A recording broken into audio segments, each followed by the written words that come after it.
There's a saying that says that God won't give you more than you can bear.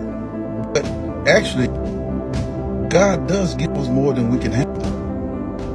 So what has to happen is God has to give us some things sometimes to bigger than we are, bigger than we can think we can handle, so we can learn to depend on Him. We find ourselves getting comfortable in the way that we're thinking, in the way that we're doing things, and we don't put God in the calculation.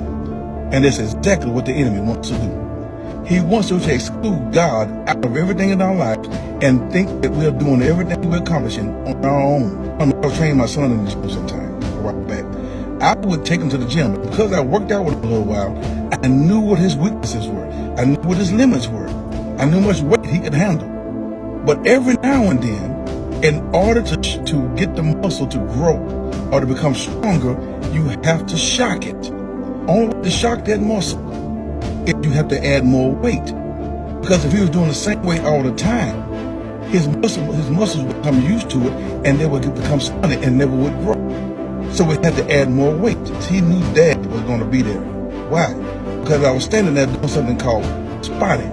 Spotting simply is when you put your hands I put my hand on the barbell with him, and I would assist him to lift the weight if he got in a spot that he could not get any farther. See, God is the same way. God sometimes has to shock our faith, because when we get so used to doing things in a certain level of faith, and we think we're doing things on our own, then we become stagnated in our spiritual growth. He has to shock our faith. How does he do that?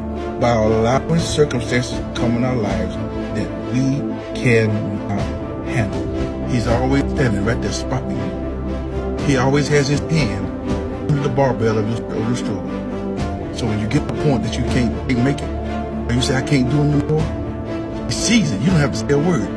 He'll lift up that burden for you to help you get through it. Stop trying to carry it on your own. He's waiting for you